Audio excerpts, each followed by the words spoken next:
ታላቁ ሊቅ ማር ይስሐቅ ማንንም ሰው አታዋርድ አክብር እንጂ ይላል። ምን በል እንጂ አክብር እንጂ ይላል።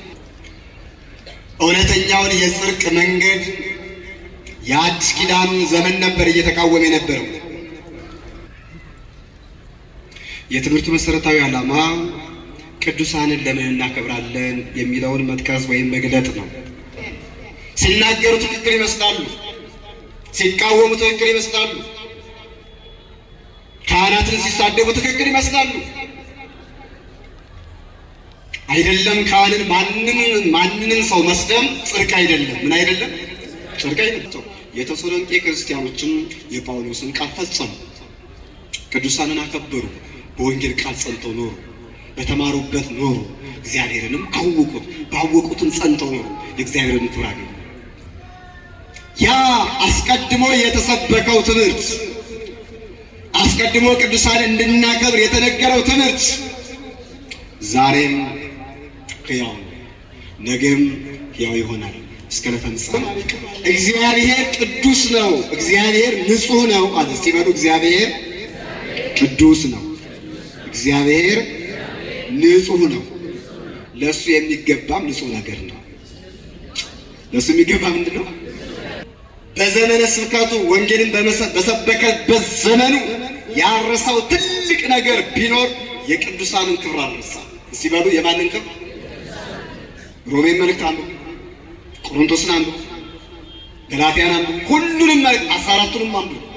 በ14ቱም መልእክታት ላይ መጠኑ ሊያንስ ቢችልም የቅዱሳንን ክብር እየገለጠ ይሄድ። በፍጹም ክብር አክብሯቸው፣ ስለ ስራቸው በፍጹም ፍቅር አክብሯቸው። ስማቸውን በመጥራታችን ለእግዚአብሔር ያለንን ፍቅር ነው የሚገልጠው። ክርስቲያኖች ለማን ያለንን ፍቅር? ለእግዚአብሔር ያለንን ፍቅር ነው የሚገልጠው። ለወንጌል ያለንን ክብር ነው የሚገልጠው። ለማንኛውም ሰዓት እንዳልወስድ ለምንድነው ቅዱሳን የምናከብረው? 1 3 4 ነጥቦችን 1 2 ብለን እናንሳ። ውስጥ ይኖራሉ፣ ዓለም ግን በእነሱ አትኖርባቸው። ክርስቲያኖች፣ ክርስቲያን ማለት በደንብ ስሙ፣ ክርስቲያን ማለት ዓለም ውስጥ ይኖራል፣ ዓለም ግን በሱ ውስጥ አትኖርም። የት ይኖራል? ዓለም ውስጥ ይኖራል አለ በወንጌል ሲያስተምር። ስጋችሁን የሚገድሏችሁ ምን አትበሉ፣ ምን አትበሉ። ይሄንን በተግባር ያሳዩን እነ ቅዱስ ጊዮርጊስ ናቸው። ይሄንን በተግባር ያሳየን እነ ቅዱስ አርሴማ ናቸው። ይሄንን በተግባር ያሳየን እነ ቅዱስ ቂርቆስ ናቸው። እየጠራ አይቻለው ለሚገድሉት ሲራራ የእግዚአብሔር የባህሪ ልጁ የእመቤታችን የቅድስት ድንግል ማርያም ልጅ ጌታችን አምላካችን መድኃኒታችን መምህረ ጽድቅ እውነተኛው መምህር ክርስቶስ ስሙ የተመሰገነ ይሁን። ክቡራን አባቶቼ ሊቃውንት ቤተ ክርስቲያን፣ የመንግስቱን ወንጌል ለሕዝቡ ጆሮ የምታደርሱ መምህራነ ወንጌል፣ እጅግ የተወደድሽ የተከበርሽ እህታችን ዘማሪት አዜብ ከበደ፣ የተከበራችሁ በክርስቶስ ፍቅር ተስባችሁ በቤተ መቅደሱ የተሰበሰባችሁ የሰማዕቱ የቅዱስ ጊዮርጊስ ወዳጆች ሁላችሁም ክርስቲያኖች በወደደና ባከበረን በእግዚአብሔር ስም እንደምን ዋላችሁ? እንደምን አመሻችሁ? በቸርነቱ ያልተለየን በምሕረቱ የጠበቀን በሀብት ስቦ በረድኤት አቅርቦ የእሱ አምላክነት በሚመለክበት በሚጠራበት በሚመሰገንበት የቅዱሳን ዜና ክብራቸው ዜና ጽድቃቸው በሚነገርበት ከሁሉ በላይ አዳኝ ፈዋሽ ጠጋኝ የሆነው ቅዱስ ሥጋው ክቡር ደሙ በሚሰጥበት በተቀደሰው ስፍራ የሰበሰበን የቅዱሳን ሁሉ አምላክ የእኛም አምላክ ልዑለ ባሕሪ ቅዱሰ ባሕሪ አምላካችን እግዚአብሔር ስለ ሁሉም ነገር ስሙ የተመሰገነ ይሁን።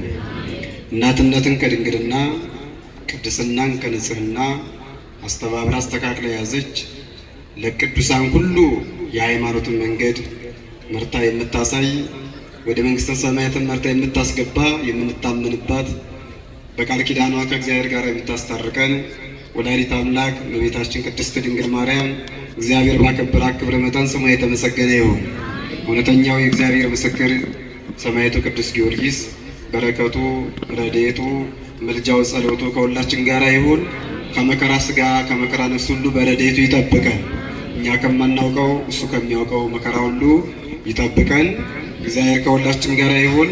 ባለን የተወሰነች ደቂቃ የምንማማርበት የትምህርታችን ርዕስ ዕለቱ ሰማዕቱ ቅዱስ ጊዮርጊስ የሚከበርበት ክብረ ዕለት እንደመሆኑ መጠን መሰረት አድርገን እንማራለን። እግዚአብሔር ከሁላችን ጋር ይሁን። በድጋሚ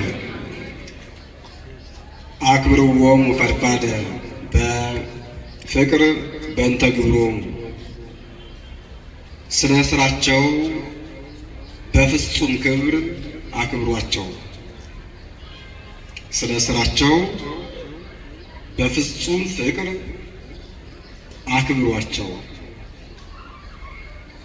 የሐዋርያው የቅዱስ ጳውሎስ መልእክት ወደ ተሰሎንቄ ክርስቲያኖች አንደኛ ተሰሎንቄ ምዕራፍ 5 ቁጥር 13 ላይ ተጽፎ የምናገኘው ሕያው የእግዚአብሔር ቃል ነው። የቃሉ ተናጋሪ እግዚአብሔር የመረጠው ወንጌልን የሰበከ የክርስቶስን መከራ በምድር ላይ እስከ ሕይወቱ ፍጻሜ ድረስ የተቀበለ ሃይማኖትን የጠበቀ ያጸና ተጋድሎውንም የፈጸመ ታላቁ ሐዋርያ ቅዱስ ጳውሎስ ነው። ይህ ቃል ለጊዜው በተሰሎንቄ ከተማ ላሉ ክርስቲያኖች የተጻፈ ሲሆን ለጊዜው ግን አሁን ላለን ለእኛ እስከ ዕለተ ምጽአት ለሚነሱ ክርስቲያኖች ሁሉ የቀደሙ አባቶቻችንን የቀደሙ መሪዎቻችንን የሃይማኖት የቀደሙ የጽድቅ አበጋዞቻችንን አባቶቻችንን እናቶቻችንን ሰማዕታቱን መነኮሳቱን ማክበር እንደሚገባን የተናገረበት ታላቅ ቃል ነው። የትምህርቱ መሰረታዊ ዓላማ ቅዱሳንን ለምን እናከብራለን የሚለውን መጥቀስ ወይም መግለጥ ነው። ትልቁ ዓላማችን በዚች በጥቂት ደቂቃ ውስጥ እግዚአብሔርን መምህር አድርገን እሱን ምስጢር ገላጭ አድርገን እኛ ባሪዎቹ እሱ ሲናገር እንሰማለንና በቤተ ክርስቲያናችን አስተምሮ ቅዱሳን አጠቃላይ ቅዱሳንን ለምን ነው የምናከብራቸው? መጽሐፍ ቅዱስ ምን ይላል የሚለውን እንመለከታለን። እግዚአብሔር ከሁላችን ጋር ይሁን። ከዛ ሁሉ አስቀድሞ ታላቁ ሊቅ ቅዱስ ዮሐንስ አፈወርቅ መጽሐፉን ከመተርጎም መጽሐፉን ከማስተማር ከማንበብም በፊት የጸሐፊውን ማንነት ጠንቅቀህ እወቀው ይላልና ስለ ቅዱስ ጳውሎስ ጥቂት ነገር ሳንናገር ማለፍ አንችልም።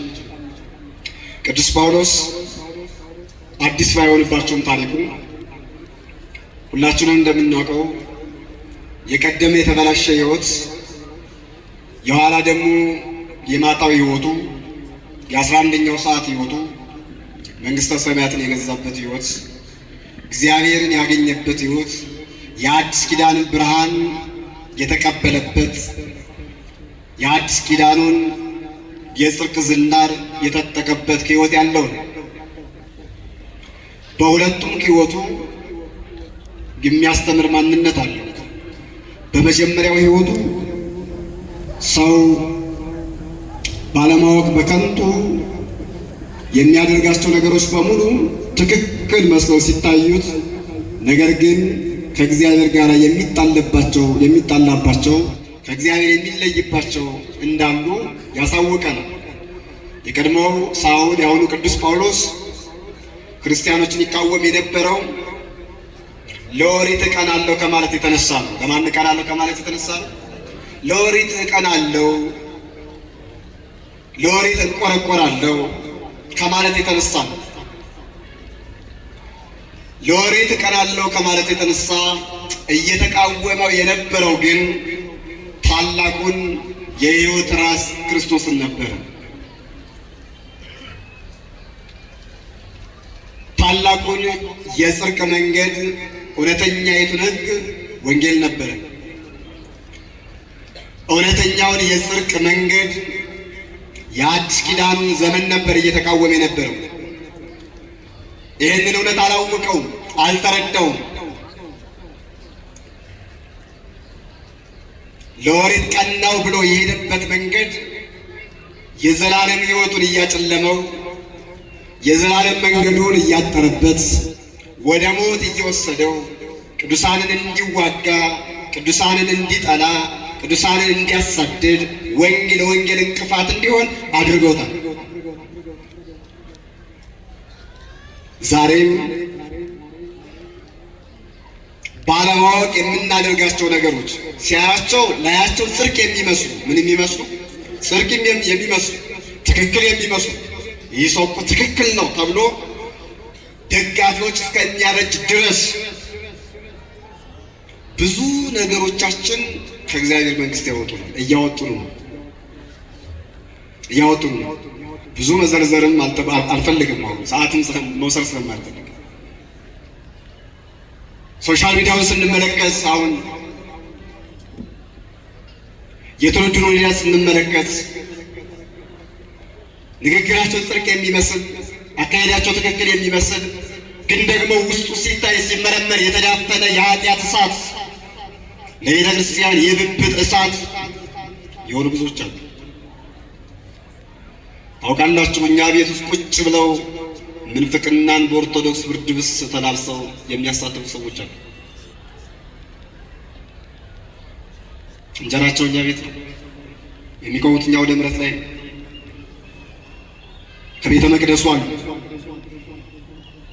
ልባቸው ግን የለም፣ መንፈሳቸው የለም። አካላቸው ቤተ መቅደሱ ውስጥ አሉ። ሲናገሩ ትክክል ይመስላሉ፣ ሲቃወሙ ትክክል ይመስላሉ፣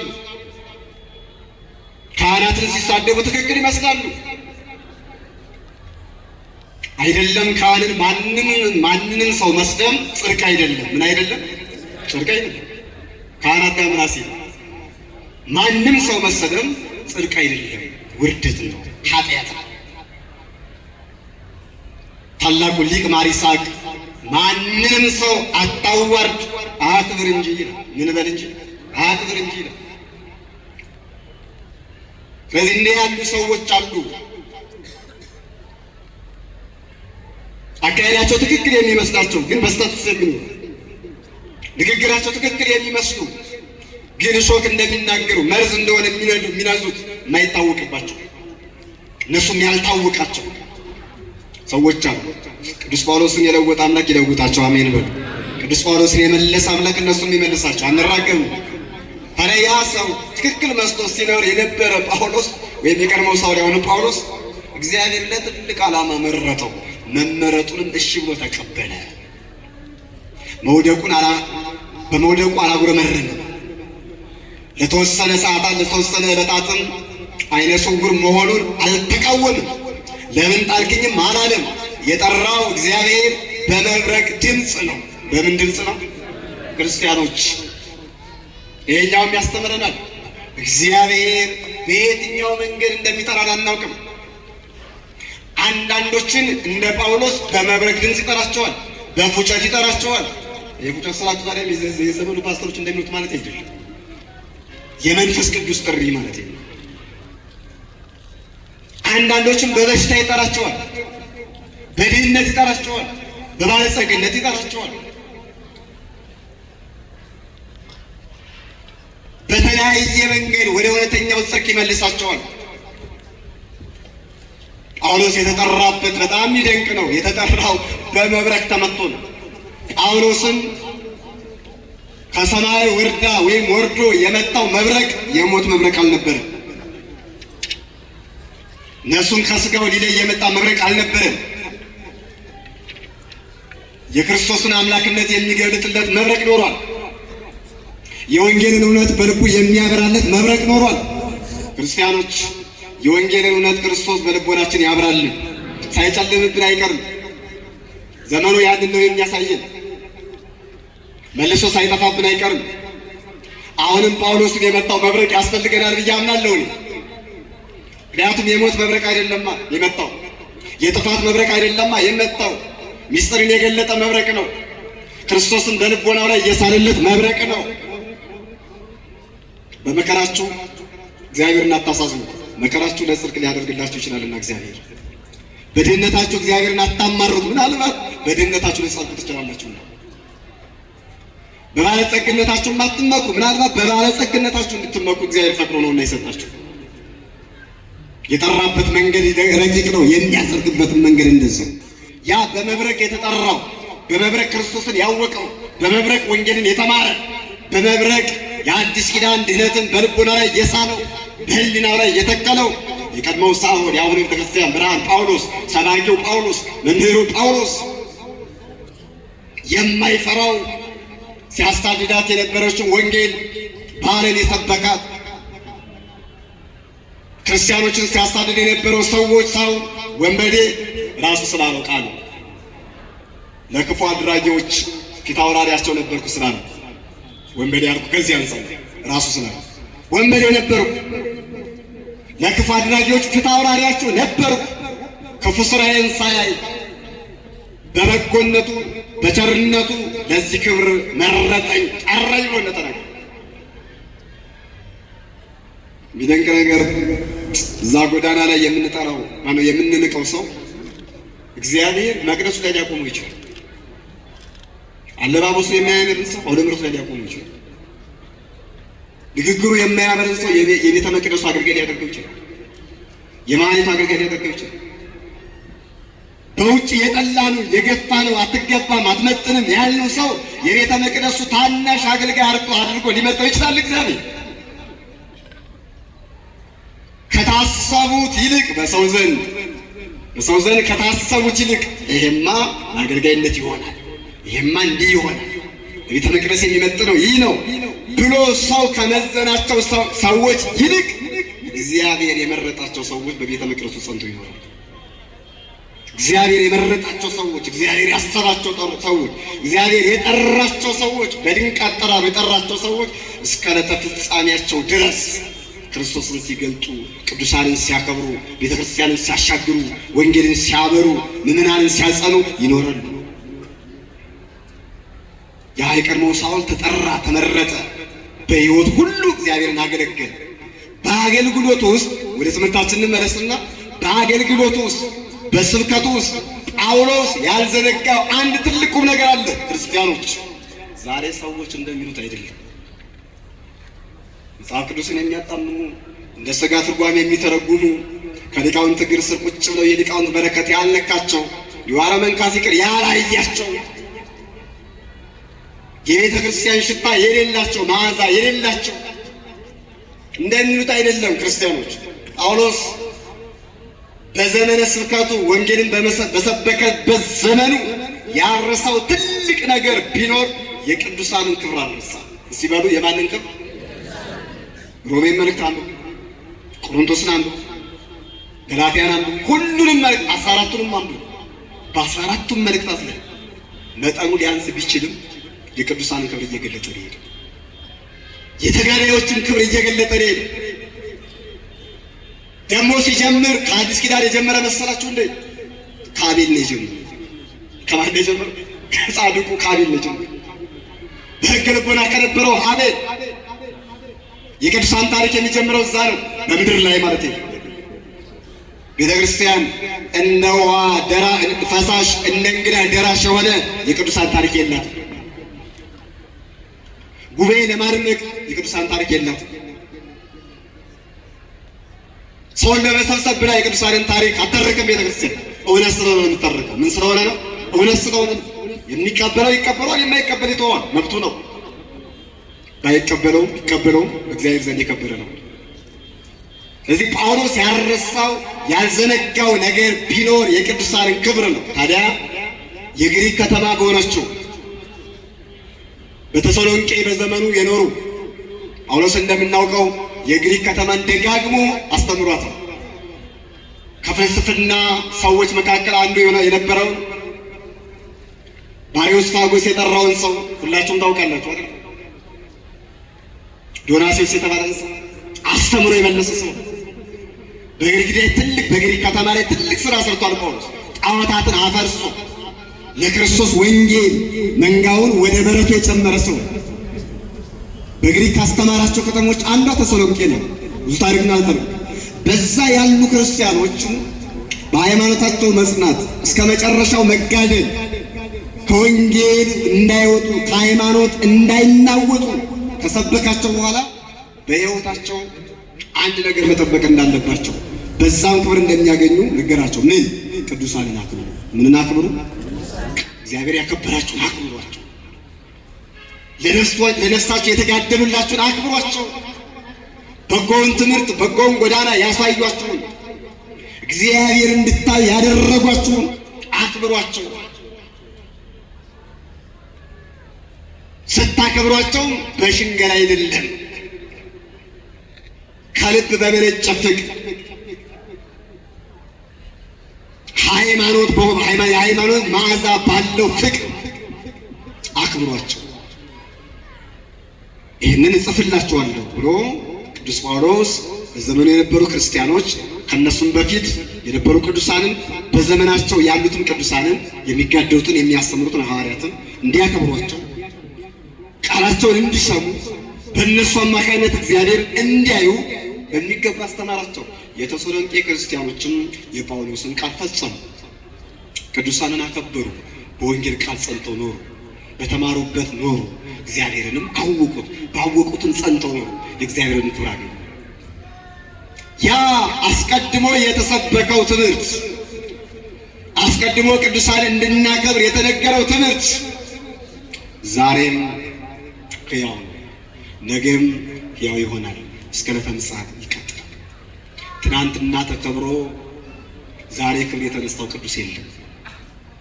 ትናንትና በእግዚአብሔር ዘንድ ጻድቅ ተብሎ ጽድቁን ካልተው በቀር ከሃይማኖቱ ካልወጣ በቀር ቅድስናው የተነጠቀው ሰው የለም። ሰው እንደመሆኑ መጠን ሊበድል ይችላል፣ ግን በንስሐ ተመልሶ ቅድስና ደረጃ ላይ ይደርሳል። ክርስቲያኖች ቀደም ብዬ እንደነገርኳችሁ የቅዱሳን ታሪክ፣ የሰማዕታቱ ታሪክ፣ የጻድቃን ታሪክ ዛሬ አይደለም የተጀመረው። እግዚአብሔር ቅዱሳንን ያከበራቸው ዛሬ ብቻ አይደለም፣ አስቀድሞም እሱም በሚያስደስት መንገድ የሄዱ ሰዎችን አክብሯቸዋል፣ አጽንቷቸዋል፣ ለሰዎች አርአያ ምሳሌ አብነት አድርጓቸዋል። በሕገ ልቦና ብትሄዱ፣ በሕገ ኦሪት ብትሄዱ፣ በእነዚህ በሁለቱ ሕግጋት ሕገ ወንጌል ለጊዜው ጌታ እናድርጋለን። በእነዚህ በሁለቱ ሕግጋት ቅዱሳን እንዳሸንፈልቶ ታገኟቸዋላችሁ። በሕገ ልቦና መጽሐፍት ሳይጻፉ አይደንቅም፣ መምህራን ሳይነሱ፣ ነቢያት ሳይላኩ፣ የሚያስተምራቸው ሰው ሳይኖር ከቃሉ ጋር ናችሁ። እግዚአብሔር ከሁላችን ጋር ይሁን። የሚያስተምራቸው ሰው ሳይኖር፣ የሚያነቡት መጽሐፍ ሳይኖር፣ ስለ ተጋድሎ የነገራቸው ሰው ሳይኖር፣ በንጽሕና በቅድስና መጓዝ እንዳለባቸው የሚነግራቸው መጽሐፍ ሳያነቡ ሳይኖር፣ ለእግዚአብሔር የሚገባው ንጹሕ ነገር እንደሆነ ማንም የነገራቸው ሳይኖር ጽድቃቸውን ከልባቸው አፍልቀው ጽድቃቸው የተገለጠ ብዙ ቅዱሳን አሉ። አቤልን ሁላችንም እናውቀዋለን አይደል?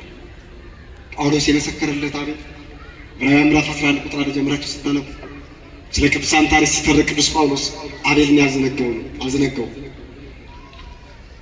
አቤል በጥቂቱ ታሪኩን እግዚአብሔር ቅዱስ ነው፣ እግዚአብሔር ንጹሕ ነው አለ። ሲበሉ እግዚአብሔር ቅዱስ ነው፣ እግዚአብሔር ንጹሕ ነው። ለእሱ የሚገባም ንጹሕ ነገር ነው። ለእሱ የሚገባ ምንድን ነው? ይህ የአቤል ንግግር ነው። ይህ ሊቃውንት ሲተረጉሙ የብሉይ ኪዳን መምህራንም የሐዲስ ኪዳን መምህራንም ሲናገሩ ማን አስተምሮት እንዴት አወቀ ይሄንን ቢሉ ከልቡ አፍልቆ። አበቦች ውበታቸውን ከየት ነው ያገኙት? ከራሳቸው። አበቦች ውበታቸው ከራሳቸው ነው። የአቤል እቺ ንግግሩ፣ የልቡ ቅንነት፣ የሃይማኖቱ ጽናት ይችን ታላቅ ምስጢር እንዲናገር አደረገው። እግዚአብሔርም የልቡን ቅንነት አየው፣ ያቀረበውንም መስዋዕት ተቀበለለት። በወንድሙ በግፍ የተገደለው አቤል በሥጋ ሞተ፣ ጽድቁ ግን ዛሬም ሲነገር ይኖራል። ተጋድሎ ዛሬም ሲነገር ይኖራል። ንጽሕናው ዛሬም ይነገራል። ቅድስናው ዛሬም ይነገራል። ጳውሎስ እንደነገረ እግዚአብሔርን በመስዋዕቱ ደስ እንዳሰኘ ልቡ ቅን እንደሆነ ሶሎሞን የቅዱሳን ልብ ቅን ነው ይላል። የማን ልብ? የቅዱሳን ልብ ቅን ነው። ለማ? ለእግዚአብሔር፣ በምድር ለሰው። በሰማይ ለእግዚአብሔር፣ በምድር ለሰው። የቅዱሳን ልብ ቅን ነው። ጠማማ አይደለም። ቅን የሆነው ልብ ያለው አቤል እግዚአብሔር ጽድቁን ገለጠለት። ራሱ እግዚአብሔር መሰከረለት። የሚደንቀው ነገር ክርስቲያኑ የአቤልን ጽድቅ የመሰከረው ራሱ እግዚአብሔር ነው። ራሱ ማን አውቃችሁ? እግዚአብሔር ራሱ። ማንም ሳይመሰክርለት አቤል ጻድቅ እንደሆነ የመሰከረለት ራሱ እግዚአብሔር። አቤል ቅዱስ ሰው እንደሆነ የመሰከረለት ራሱ እግዚአብሔር።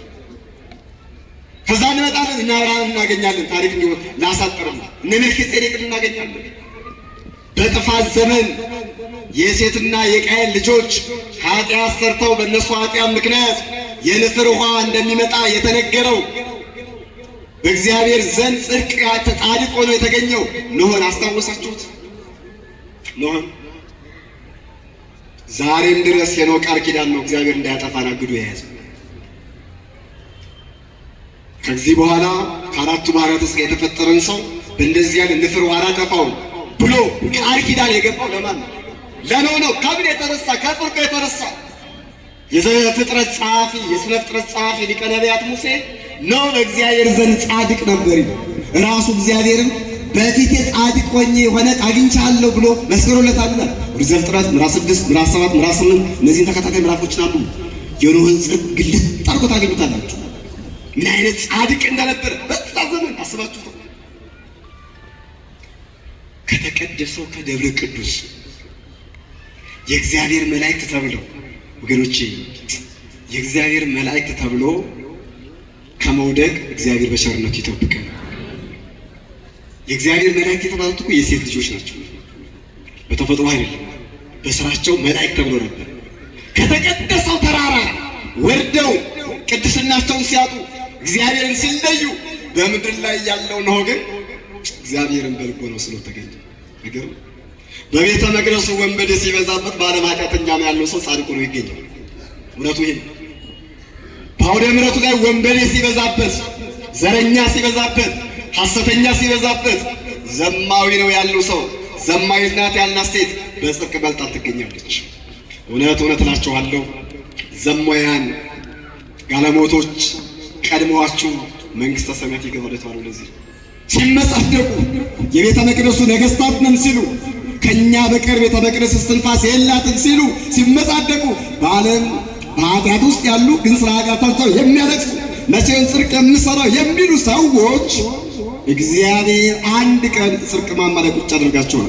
ለዚህ ማሳያ ኖኅና በተቀደሰ ተራራ ላይ የነበሩ የሴት ልጆች ኋላ ግን የረከሱ የወደቁ የተጣሉ በምድር ላይ ያለው ግን በጽድቅ ማማ ላይ ሄዶ ቁጭ አለ። ማን ነው?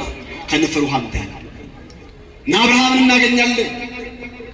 በደግነታቸው በጽድቃቸው እግዚአብሔርን በቤታቸው የጋበዙ ሰዎች። የአብርሃም ጽድቅ ብሉይ ኪዳን ላይ ብቻ ነው ሕገ ልቦና ላይ ብቻ ነው እንዲቀር የአብርሃም ቅድስና እዛ ላይ ብቻ ነው እንዲቀር ነው። ዛሬም እኮ ይነገራል አብርሃም። ዛሬም አብርሃም የብዙዎች ምንድን ነው? አባት ነው። አባትነቱ በምንድን ነው? በስራ ነው፣ በሃይማኖት ነው፣ በጽድቅ ነው። ክርስቲያኖች የአብርሃም ልጆች ነን? መልሳችን አዎ ነው። በግብር ግን ነን ወይ ነው ጥያቄ። በግብር ነን ወይ? አብርሃም ጻድቅ ነው። አብርሃም ቅዱስ ነው። አብርሃም እግዚአብሔርን የማረከ ሰው ነው። የኛ ስራችን እግዚአብሔርን ይማርካል ወይስ እግዚአብሔርን ያሳዝናል? ጥያቄው ለእናንተ እኔም ለራሴ የኔ ስራ እግዚአብሔርን ይማርካል ወይስ እግዚአብሔርን ደስ ያስከፋል? እንኳንስ እግዚአብሔርን በቤቴ ሊማርክ ይቅርና እኔን ከቤቱ ሳያወጣኝ፣ እኔን ከቤቱ ሳያበረኝ፣ እኔን ከቤቱ ሳያጠፋኝ የቀረው ከምሕረቱ እንጂ ከስራ የተነሳ አይደለም ልንል ያስፈልጋል። አብርሃም ግን እንዲህ አይደለም። ወደ ሕገ ኦሪት ስንመጣ መጻሕፍት ቢጻፉ ነቢያት ቢነሱ በሕጉ የሄዱ እግዚአብሔርን ደስ ያሰኙ ከሊቀ ነቢያት ከሙሴ ጀምሮ ብዙ ሰዎች ታገኛላችሁ። ከእናታቸው ማኅፀን ጀምሮ የተመረጡ የተባረኩ እግዚአብሔርን በሚገርም ሁኔታ ያስደሰቱ ያው መርገመ ሥጋ መርገመ ነፍስ የጸናበት ዘመን ላይ ደንቃችሁ ተስፋ የሌለው ተስፋ ብቻ ፍሬ የሌለው ዘመን ላይ ቅጠል ብቻ አበባ ብቻ ባለበት ዘመን ላይ በጋው ባልወጣበት ክረምቱ በጸናበት ክረምት ስላችሁ ከሰማይ የሚወርደው ዝናብ ማለት አይደለም። የሞት ክረምት የኃጢአት ክረምት የጸናበት ዘመን ላይ ጽድቃቸው እግዚአብሔር ደስ ያሰኙ ሰዎች አሉ። እንደነ ሙሴ ያሉ ሰዎች ሌሎች እንደነ ዳዊት ኃጢአት ቢሰሩ እንኳን ተመልሰው ኃጢአታቸውን በንስሐ ያጠቡ ዳዊት እግዚአብሔር እንደ ልቤ ነው እንደምን እንደ ልቤ ነው እንደ ልቤ ብሎ መሰከረለት ዳዊትን እግዚአብሔር። ለምን መሰከረለት? የእግዚአብሔር የዳዊት ጽድቁ፣ የእግዚአብሔር የዳዊት ንስሐው፣ የእግዚአብሔር የዳዊት እውነቱ እግዚአብሔርን የማረከ ስለሆነ ስለ ኃጢአቱ ተቀጣ፣ ስለ ንስሐው ተመሰከረለት። ስለ ኃጢአቱ ተቀጣ፣ ስለ ንስሐው ጽድቁ ተነገረለት።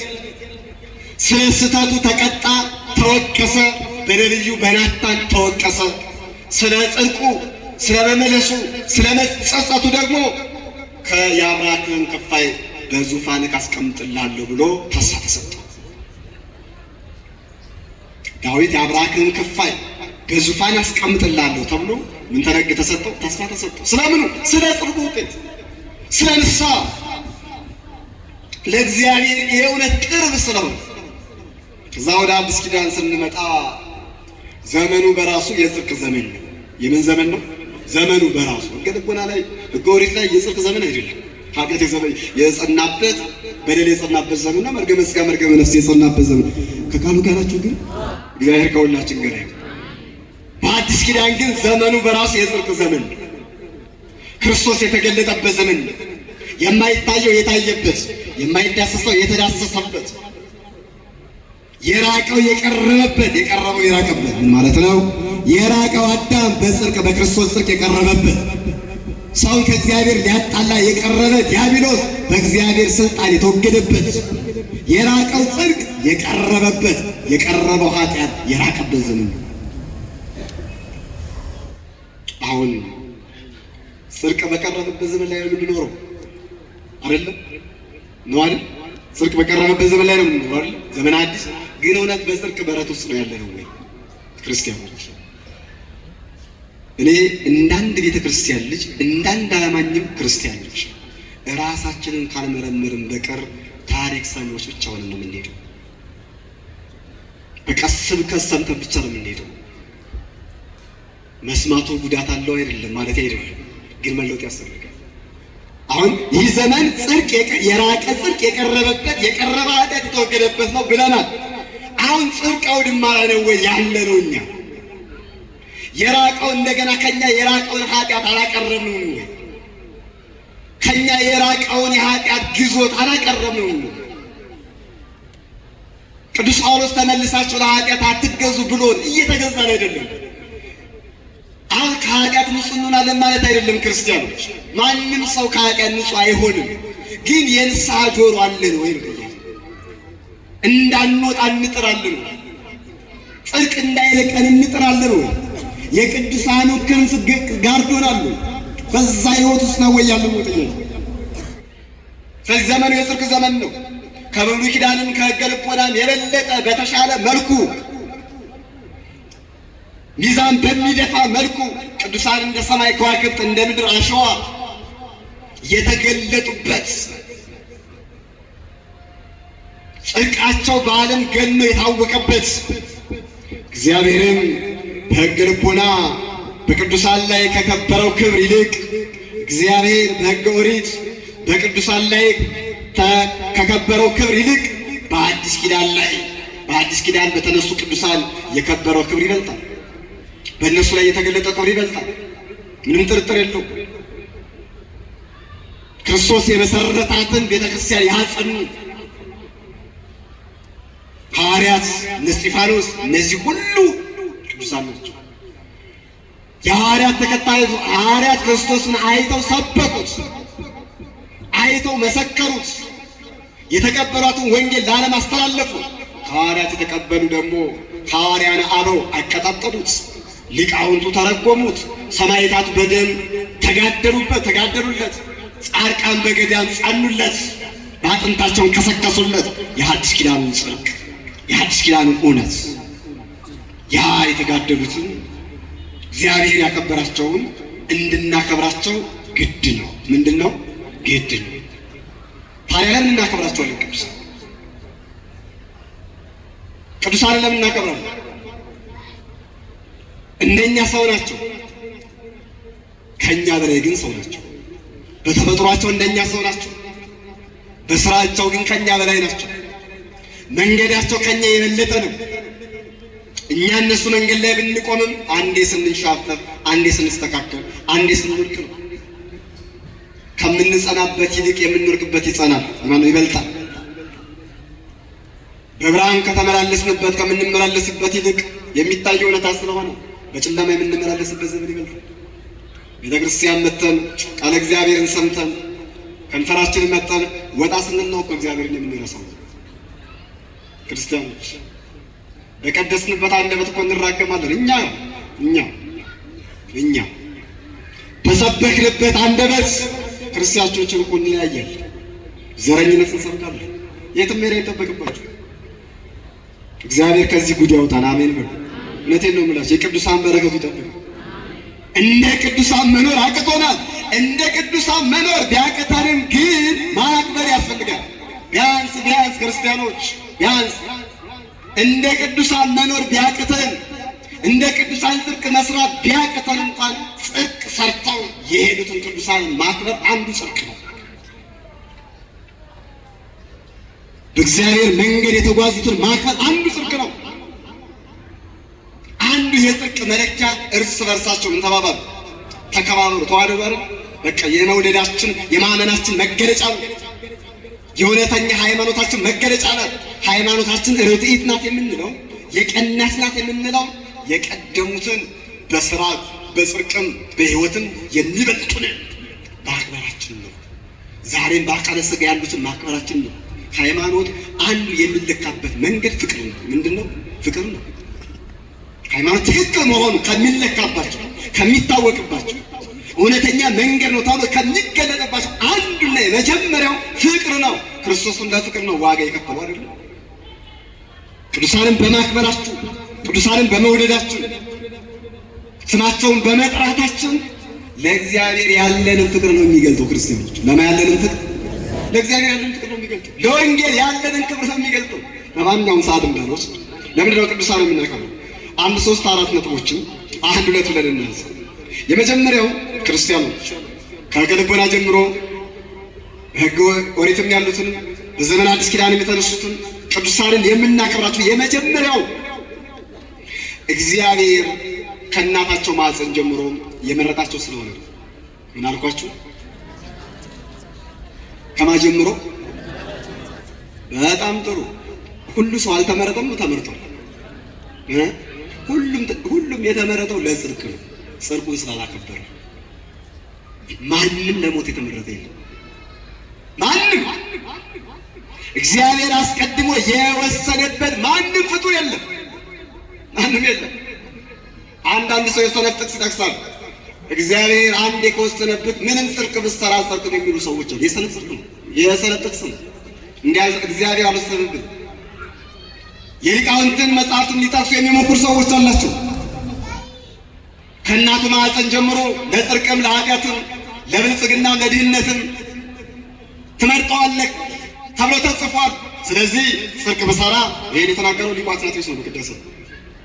ስለዚህ ጽድቅ ብሰራ ብገደልም ብጾምም እግዚአብሔር ኃጢአተኛ ነህ ብሎ ከወሰነብን አልጸድቅም የሚሉ ሰዎች አሉ። ይሄ ስንፍና ነው። እግዚአብሔር አልወሰነብንም። ምን አላለብንም?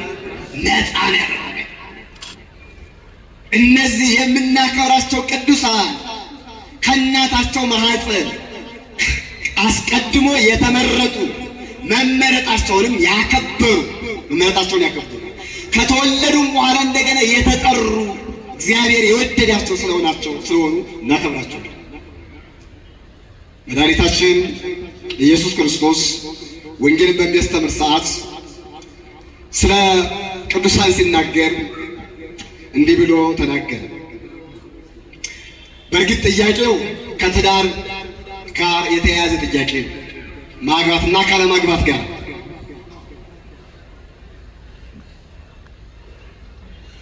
ሰዎች እግዚአብሔር ከፈቀደላቸው አግብተው በትዳር ይኖራሉ።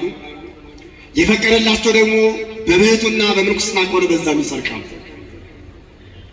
ክርስቶስ እንደዚህ ከሆነማ ታሪኩን ልቶ ወደኋላ የማቴዎስ ወንጌል ምዕራፍ 19 ቁጥር 1 ጀምራችሁ አንብቡ። እንዲህ ከሆነማ ማግባት አያስፈልግም ለሚሉት መልስ ሲሰጥ የቅዱሳንን ታሪክ በዛው እግረ መንገዱን በደንብ ተናግሯል። ከእናታቸው ማኅፀን ጀምሮ ጃንደረቦች አሉ ይላል። ምኖች? ጃንደረቦች አሉ። ለተጋድሎ የተመረጡ፣ ለሰማዕትነት የተመረጡ፣ ለምንኩስና የተመረጡ፣ ለክህነት የተመረጡ፣ ለብሕትውና የተመረጡ፣ ለንግሥናም የተመረጡ፣ ለዲቁና የተመረጡ፣ ለሰባኪነት የተመረጡ ጃንደረቦች አሉ። ከዓለም ምንም የማይፈልጉ፣ ዓለም ውስጥ የማይገቡ፣ ዓለም ውስጥ ይኖራሉ። የት ውስጥ ይኖራሉ? ዓለም ውስጥ ይኖራሉ። ዓለም ግን በእነሱ አትኖርባቸው። ክርስቲያኖች፣ ክርስቲያን ማለት በደንብ ስሙ፣ ክርስቲያን ማለት ዓለም ውስጥ ይኖራል። ዓለም ግን በእሱ ውስጥ አትኖርም። የት ይኖራል? ዓለም ውስጥ ይኖራል አይደለም? ዓለም ውስጥ ይኖራል። ዓለም ግን በእሱ ውስጥ ምን አትልበትም? አትኖርበትም። አይፈቅድላትም። በእሱ ውስጥ እንዲኖር የሚፈቅድለት ክርስቶስ ነው። ሕይወትን ነው፣ ጽድቅን ነው። ከእናታቸው ማኅፀን ጀምሮ ጃንደረቦች የሆኑ አሉ። በሰው እጅ ጃንደረባ የሆኑ አሉ ይልና የምፈልገው ነጥብ ደግሞም ለመንግሥተ ሰማያት ሲሉ እኔችን ይፈልግ። ለምን ሲሉ? ለመንግሥተ ሰማያት ሲሉ ማንም ሳያስገድዳቸው፣ ማንም ሳያስጨንቃቸው ከእናታቸው ማኅፀን ጀምሮ የመረጣቸውን እግዚአብሔርን መመረጣቸውን አክብሩ፣ መጠራታቸውን አክብሩ። ስለ መንግሥተ ሰማያት ብለው እራሳቸውን ጃንደረባ ያደረጉ አሉ። ይህንን እውነት የሚቀበል ቢኖር ይቀበል። ሕሊናቸውን ለእግዚአብሔር ጃንደረባ ያደረጉ፣ ሀሳባቸውን ጃንደረባ ያደረጉ፣ ሕይወታቸውን ጃንደረባ አድርገው ይሰጡ፣ ለዓለም የሞቱ ለእግዚአብሔር ሕያው የሆኑ ከእናታቸው ማኅፀን የመረጣቸው መመረጥ ያላቃለሉ። ዮሐንስ መጥምቅ የተመረጠው ከእናቱ ማኅፀን ነው፣ መመረጡን አላቃለሉ። ኤርምያስ የተመረጠው ከእናቱ ማኅፀን ነው፣ መመረጡን አላቃለሉ። ኢትዮጵያዊ ጻድቅ፣ ኢትዮጵያዊ ሰባኪ፣ ኢትዮጵያዊ ሐዋርያ አቡነ ተክለ ሃይማኖት የተመረጡት ከማኅፀን ነው፣ መመረጣቸውን አላቃለሉ። እነ ቅዱስ ጊዮርጊስ በረከቱ ይደርብን፣ ምልጃው ይጠብቀን፣ ረድኤቱ ከእግዚአብሔር ያስታቀንና እነ ቅዱስ ጊዮርጊስ መመረጣቸው ከማኅፀን ነው። ሲጠሩም አቤት ብለዋል፣ ወደ ዓለም አልተመለሱ፣ መጠራታቸውን አክብረዋል። እነ ቅዱስ አርሴማ መመረጣቸው ከማኅፀን ነው። ግን የግድ አላላቸው፣ ወደው ፈቅደው ተከትለው። ከዚህ የተነሳ ከእናታቸው ማኅፀን ጀምሮ ከተወለዱም በኋላ እግዚአብሔር የመረጣቸው፣ እግዚአብሔር የወደዳቸው፣ እግዚአብሔር ያከበራቸው ስለሆነ ቅዱሳንን ምን እንላለን? እናከብራቸዋለን። ለምን? ለመመረጣቸው፣ ለመጠራታቸው ራሳቸውን በፈቃደኝነት አሳልፈው ሰጥተዋል። እግዚአብሔርም በእነሱ ተገልጦልና። ሁለተኛ ኢሳይያስ አጠርኩልኝ ሰዓት እንዳልወስድ ቅዱሳንን ለምን እናከብራለን ካልን በዓለም ላይ የተመረጡበት ዋናው ዓላማ እውነተኛውን ፀሐይ ጽድቅ ኢየሱስ ክርስቶስን እሱን መግለጥ ነውና ክርስቶስን በዓለም ስለሰበኩ ነው የምንወዳቸው። ይሄ ትልቁ መሰረታዊ ነጥብ ነው። ክርስቲያኖች የትኛውም ጻድቅ፣ የትኛውም ሰማዕት፣ የትኛውም ባህታዊ የከበረው ክርስቶስን ስላከበረ። ክርስቶስን ከካደ ቅዱስ አንለው፣ ጽላት አንቀርጽለትም፣ ገድል አንጽፍለትም፣ ድርሳን አንጽፍለትም።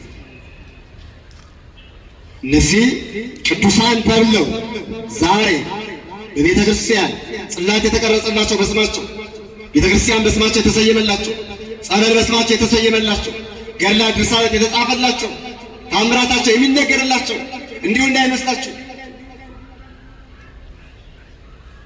ሰዎች ሰብሰብ ብለው የጽድቅ ሽልማት ሸልመዋቸውም አይደለም። ከጥበብ ላይ ጥበብ የሆነውን፣ ከእውነት በላይ እውነት የሆነውን፣ ከሕይወት በላይ ሕይወት የሆነውን ታላቁን አምላክ እውነተኛውን ጌታ፣ እውነተኛውን ብርሃን፣ እውነተኛውን መምህር ክርስቶስን ባለም መስክረው። ሌላ እንዳይመስላችሁ ጳውሎስ ያለውን አልሰማችሁ? የግሪክ ሰው ብቻ ጥበብን ይሻሉ አለ። ምንን ይሻሉ? ምንን? ግሪክ በፍልስፍና ትታወቃለች። ታላላቁ ፈላስፎች እነ ሶቅራጥስ እነ ፕሉቶ የተነሱባት በፍልስፍና ቀዳሚ ቦታውን የምትይዝ ሀገር መሆኗ ማንም ያውቀው። ፍልስፍናቸው ግን ስጋዊ ነው። ምናዊ ነው? ስጋዊ ነው። ጥበባቸው ስጋዊ ነው። ሙሳ ነፋሳትን ቢመራመሩ፣ ስለ ፀሐይ ቢመራመሩ፣ ስለ ከዋክብት ቢመራመሩ የፀሐይና የከዋክብትን አምላክ ግን አላወቁትም። የነፋሱን አምላክ አላወቁትም። ፈለገ ፈለጋትን ቢመራመሩ አላወቁትም። የጥበቡን ጥበብም አላወቁትም። ቀጠለና እንዲህ አለ፣ አይሁድ ደግሞ ምልክትን ይሻሉ አለ። አይሁድ ምንን ይሻሉ? ምልክትን ይሻሉ። ሙሴ የሚያስነሳላቸው፣ ለምጽ የሚያነሳላቸው፣ ዕውር የሚያበራላቸው፣ ባህር የሚከፍልላቸው። ዘመናችን ይህን ይመስላል። በነገራችን ላይ ምልክት ወዳጅ ትውልድ፣ ምልክት ተከታይ ትውልድ፣ ወንጌልን ግን የማይከተል ምልክቱ ይከተላቸው እንጂ ምልክት አትከተሉ። ክርስቲያኖች እናንተ ኦርቶዶክሳውያን ናችሁ። ምልክት ፈላጊዎች አይደላችሁ። ምልክትም ከፈለጋችሁ ታላቁ ምልክት ክርስቶስ ነው። ከሱ ቀጥሎ ደግሞ ድንግል ማርያም፣ ከዛ ቅዱሳን ናቸው። እዚህ የግሪክ ሰዎች ጥበብን፣ አይሁድ ምልክትን ይሻሉ። የሚወደድ ቃል ቀጥሎ ተናገረ። እኛ ግን አለ በዓለም ላይ የተጠራንበት ያ ቅድም አሳዳጅ ነበር ያልኳችሁ ሰው ማለት ነው። በዓለም ላይ የተጠራንለት ከማኅፀን ጀምሮ የተመረጡለት ቅዱሳን የመረጣቸው እኛ የምንመሰክረው፣ እኛ የምንወደው፣ እኛ የምንከተለው፣ እኛ የምንሰብከው ጥበብ ግን የግሪክ ጥበብን አይደለም። እኛ የምንከተለው ምልክት የአይሁድ ምልክት አይደለም። እኛስ በመስቀል ላይ የተሰቀለውን ክርስቶስ እንሰብካለን። በማን ላይ የተሰቀለው? በመስቀል ላይ የተሰቀለው ከሰማያት ሰማያት መውረዱ፣ በድንግልና ተጸንሶ በድንግልና መወለዱ፣ ስለ ሰው ሲባል መራን መጠማቱን በዓለም የመሰከሩ በዓለም ያወጁ ቅዱሳንን እናከብራቸው። ስለ ክርስቶስ ሳይፈሩ ሰብከዋል። እንዲህ አይደለ ያለው ቅዱስ ጳውሎስ? ሮሜ ምዕራፍ 8 ላይ ስታነቡ ቅዱስ ጳውሎስ ከክርስቶስ ፍቅር ማን ይለየናል? ከማን ፍቅር? ከማን ፍቅር? ከክርስቶስ ፍቅር ማን ይለየናል? ስለ ክርስቶስ ስንመሰክር፣ ስለ ክርስቶስ አስመስክሩ የሚለን ማን ነው ማለት ነው? የተጠራንበት ዓላማ ይህ ነው። ያመንበት ዓላማ ይህ ነው። ችግር ነው? ስቃይ ነው? ወይስ ስደት ነው? ወይስ ስራ ነው? ወይስ ራቁትነት ነው? ወይስ በአደባባይ ቢገርፉን ነው? ይህ ሁሉ ከክርስቶስ ፍቅር አይለየንም። ቅዱስ ጊዮርጊስ ጋር ውሰዱት። ግርፋቱ አለየው? በመንኮራኩር ተፈጭቷል አይደለም? ሰማዕቱ ቅዱስ ጊዮርጊስ መንኮራኩሩ ከክርስቶስ ፍቅር አለየው? ከግንድ ጋር አስረውታል። ከግንድ መታሰሩ ከክርስቶስ ፍቅር አለየው? እንዲራብ እንዲጠማ በረሃብ ምክንያት አጥንቱ እንዲገጥ አድርገውታል። ስጋው እንዲጣበቅ አድርገውታል። በአደባባይ አዋርደውታል። በሹመትም አታለውታል።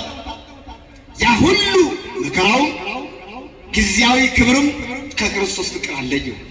ምክንያቱም አለ ቅዱስ ጳውሎስ ስለ አንተ ቀኑን ሙሉ ከሞት ጋር እንጋፈጣለን። በቃ ይሄ ነው እውነቱ። ስለ ክርስቶስ ከሞት ጋር ተጋፍጠዋል። ጊዮርጊስ ስለ ኢየሱስ ክርስቶስ ከሞት ጋር ተጋፍጧል። እንዲህ አይደለም የምናከብረው፣ ዝም ብለን አይደለም የምናከብረው። ከመንኮራኩር ጋር ተጋፍጧል። ከአንበሶች ጋር ተጋድሏል። ከመናፍቃን ጋር ተጋድሏል።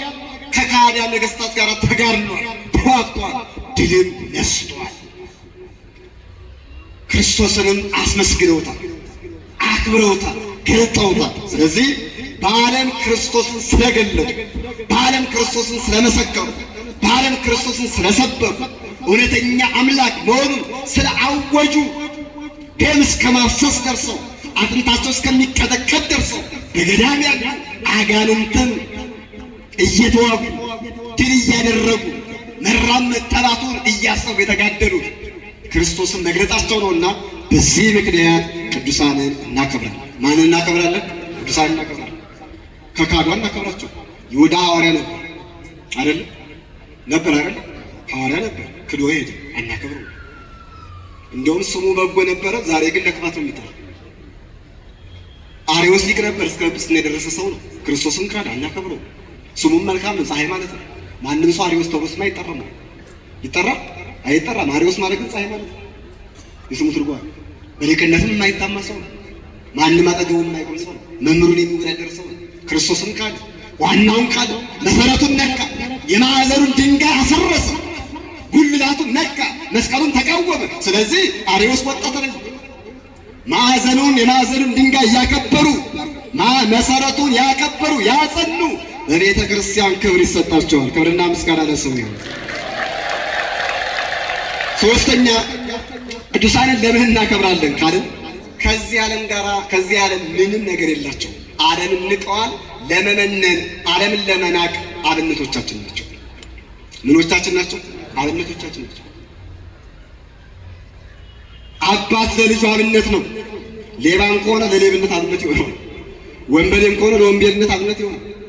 ውሸታም ከሆነ ለውሸታምነት አብነት ይሆናል። መልካም ከሆነ ለልጁ ለመልካምነት ምን ይሆናል? አብነት ይሆናል።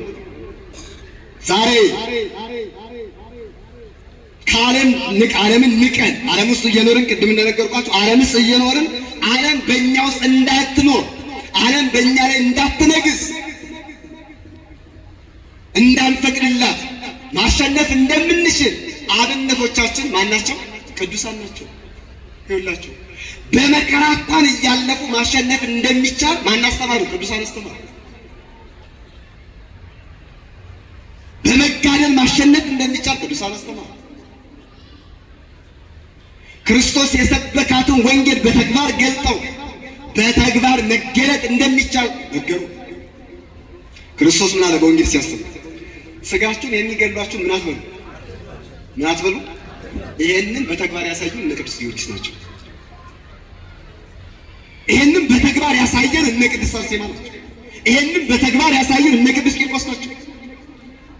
ክርስቶስ በስጋችሁን የሚገድሏችሁን አትፍሯቸው፣ ነፍሳችሁን ግን መግደል አይችሉም። ይልቁንም ነፍስንም ስጋንም አንድ አድርጎ በገሃነም መፍረድ የሚችለውን እግዚአብሔርን ፍሩ ብሎ ያስተማረውን ትምህርት በተግባር ያሳዩን፣ ዓለምን እንድንንቅ ሰማያዊ ነገርን ብቻ እንድናስብ አብነቶቻችን ስለሆኑ እናከብራቸዋለን። ለዚህ ነው ሊቁ ቅዱስ ኤፍሬም ሰማዕታት የዚህን ዓለም ጣዕም ናቁ ይላል። የዚህን ዓለም ምን አሉ? የዚህን ዓለም ናቁ። በዚህ ምክንያት እናከብራቸዋለን። ልጨርስ። የመጨረሻ ቅዱሳንን ለምን እናከብራቸዋለን? እግዚአብሔር በቤቱ ልዩ ቦታ ስለሰጣቸው እናከብራቸዋለን። በቤቱ ምን ስለሰጣቸው? ልዩ ቦታ ሰጥቷቸው። ማንም አያፈርሰው፣ ማንም አይሰርዘው። ሴቶች ካወለዷቸው ሰዎች ይልቅ ስለ ስሙ የተጋደሉለት ወንጌልን የሰበኩለት ቅዱሳን ብሎ ልጆቼ ብሎ መገለጫዎቼ ብሎ በቤቱ የማይጠፋ ስም ሰጥቷቸው። ያ የማይጠፋ ስም የእግዚአብሔር ቃል ኪዳን ነው። እሱ ነው የገባን ራሱ ክርስቶስ። የማቴዎስ ወንጌል ምዕራፍ 10 ቁጥር 39 ጀምራችሁ ስታነቡ ጻድቅን በጻድቅም የተቀበለ ነቢይም በነቢይ ስም የተቀበለ የጻድቁን የነቢይን ዋጋ ምን ይላል? ያገኛል። አከበረው ማለት ነው። በቤቱ ልዩ ቦታ ሰጠው። ክርስቲያኖች ይደንቃቸዋል እንዴ? በዚህ ዓለም ቅዱሳን በሰማይ ይገዛል። ቅዱስ ጳውሎስ በዚህ ዓለም ይቅር መላእክት እንደምንገዛ አታውቁም ምን ይላል? ቅዱስ ጊዮርጊስ በዛኛው ዓለም ይገዛል። ሐዋርያት በዛኛው ዓለም ይገዛል። ትርጓሜ ያሸዋል ሳስህልልቱ። ለዚህ ቅዱስ ጳውሎስ ምን አለ? በፍጹም ክብር ፍቅር ሆናችሁ በፍጹም እምነት ሆናችሁ ስለ ስራቸው ስለምናቸው የዘረዘሩ ስለ ስራቸው ስትሉ እግዚአብሔር ያከበራቸው እግዚአብሔር የመረጣቸው ቅዱሳንን እንድታከብሩ እማጸናችኋለሁ። ታዲያ ከየት አምጥተው ነው ዛሬ ቅዱሳን የሚጠሩ ሰዎች? ወይ መጽሐፍ ቅዱስ ማስረጃ የላቸው ወይ ተፈጥሮ ማስረጃ የላቸው። ተፈጥሮ በራሱ ሰውን እንዲያከብር ነው የሚነግር። ክርስቲያኖች በመጨረሻው ቅዱሳንን የሚያከብር ሰው በሃይማኖቱ ይጸናል፣ በሃይማኖታችን እንጽና። ቅዱሳንን የሚያከብር ሰው ጥላቻን አይዘራም፣ ዘረኛ አይደለም፣ የፍቅር ሰው ነው። በፍቅር እንመላለስ። ቅዱሳንን የሚወድ ሰው ተስፋው ዓለም አይደለችም፣ መንግስተ ሰማያት ናት። ማናት? መንግስተ ሰማያት ናት። ስለዚህ ተስፋችን ይህንን ዓለም አናድርግ፣ ተስፋችን የሚጠፋውን አናድርግ። እንደ ቅዱሳን መሪዎቻችን፣ እንደ ቅዱሳን አብነቶቻችን ተስፋችን ሰማያዊ እናድርግ። ቅዱሳንን የሚወድ በንስሐ ይመላለሳል፣ ሥጋው ደሙ ይበላል፣ ይጠጣል፣ ይታተማል፣ ይዘጋጃል። እንድንዘጋጅ፣ እንድንበላ፣ እንድንጠጣ በቅዱሳን ምልጃና ጸሎት አምላካችን እግዚአብሔር ይርዳል። ቅዱሳንን አክብረን እነሱን ያከበረው አክባሪው አምላክ አክባሪው ጌታ በቤተ መቅደሱ አክብሮን በመንግስቱም ከብረን እንድንኖር የእርሱ መልካምና ቅዱስ ፈቃድ ይሁንልን። ሁልጊዜም ቅዱሳን የሚወድ ልብ ይኖራል። መስዋዕት እግዚአብሔር